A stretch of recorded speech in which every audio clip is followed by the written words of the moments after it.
that was a young man. He was in the Holocaust. He was in the Holocaust, and we have no way of imagining what these people went through. In any case, maybe he had come from a religious family. However it was, he had a religious background. But after all he saw in the Holocaust, it just scrambled his brains and his soul and his heart totally. And somehow or other, he made it through. And he went from place to place. And finally, there was some uncle in California invited him to come. And he came. By then, it was like 5 years after the Holocaust already finished. I guess when it had finished, he was already like 15 years old, whatever. So he's 20 years old. Anyway, he got into business in California, and he succeeded. It was like 10 years, whatever, and he was succeeded. But still, the thoughts would haunt him. So every night he would do the same thing. He would come home. He would work like a maniac, and he was very successful. He would work like a maniac, and he'd come home every day, take a six-pack, sit in front of the television, and drink until he was just like in a stupor, and he would fall asleep in front of the television. And then in the morning he would wake up, go to work. He has his work integrity. Wake up in the morning, and take a shower and get dressed and run down to work, and that's how his life was going. So this went, 10 years, however long. And one night he's sitting in front of the television, and he's flipping through the stations. I guess he was only on his first bottle of beer. He's flipping through the stations. All of a sudden, he comes to this weird program that he had never such a program like this in his life. What was it?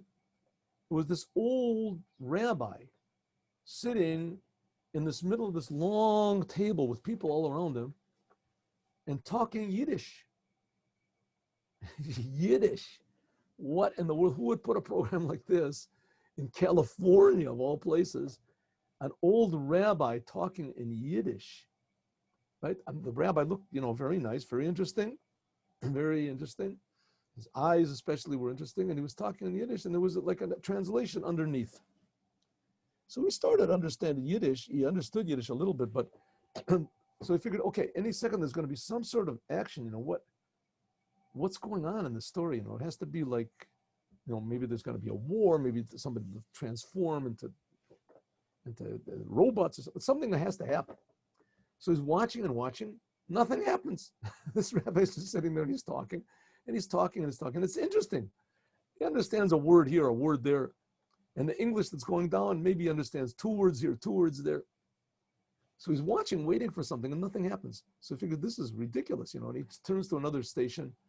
And there's, action, there's news, whatever it is.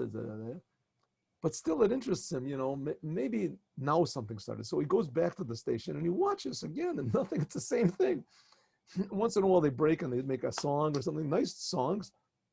But who in the world, maybe somehow or other, this is like a movie somehow or other in the stratosphere. This is a movie that was taken like, 200 years ago or something. And how did it get here? He can't figure out what's going on.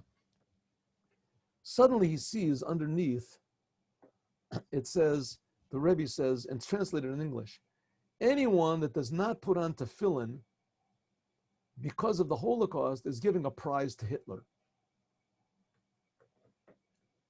That's exactly what Hitler would want. So that's it. He saw this and he thought, whoa, 1 minute. What type of a thing to say is that nobody talks about the Holocaust? The Holocaust is something you just don't talk about anymore. And he said that he doesn't put on tefillin because of the Holocaust. After what God did to us, how can I put on, then he do anything for him? That's it. He changed his name. His name used to be Lipschitz. He changed it to Leff. And then that's it. He was making his war against God. He left God a long time ago. Leave me alone. Don't want nothing to do with it. All of a sudden pops into his front room, this old Jew telling him about he's not doing what he's supposed to do. He's giving a prize to Hitler. I'm giving a prize to Hitler. He hates Hitler. He would do anything to destroy Hitler. Suddenly he realizes that, wow, what am I doing to destroy Hitler? Absolutely nothing. I'm doing exactly what he would like. So next time he's watching this thing, there's a telephone number. When anybody's singing, it says, contact this number. So he contacts Chabad, goes there early the next morning, asks a few questions. He asks if he can receive a summary of this sikha. He gets it and he looks, he reads it over, and he decides the Rebbe is right. What can I do? He's right. I'm giving a prize to Hitler. I'm not putting on tefillin. I'm going to make a war against him. I'm not going to show him how he succeeded. I'm going to show him how he didn't succeed, how he failed. Here's a Jew that's defying him. And he started putting on tefillin. He changed his name back to Lipschitz, and he became an observant Jew. So that's what I'm talking about, giving pride and courage and, happiness, joy back to the Jews coming out of the ashes of this terrible terror, the Holocaust. They were killed because they were Jews. So I figure, who needs it, on the other end. But the Rebbe said a very interesting thing, and that's we'll end this class. And he said the one thing that we can really learn from the Holocaust is that culture and intellect and academia is not the solution to man's problems. And it won't even improve. The Germans were the most civilized, cultured, academic, intellectual nation, progress, maybe in the history of the world. Maybe in the history of the world. And look what came out of it. The most depraved tortures and evil, pure evil. Let's not even talk about what they did to the Jews was directed, intentional torture and evil. But let's even put the Jews aside. Hitler destroyed the lives of hundreds of millions of totally innocent, unsuspecting, normal, natural people. He killed 50 million.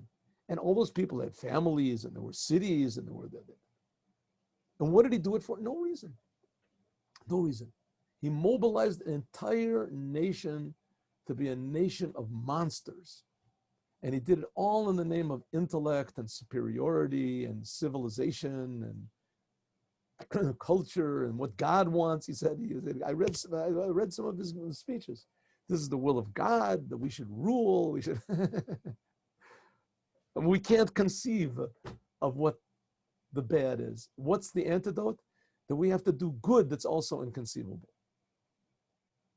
We have to do good that's inconceivable. We have to connect ourselves to the creator of intellect, the creator of culture, the creator of humanity. We have to value life. We have to value love. We have to value happiness, helping others. We have to value. Especially we have to value the Torah.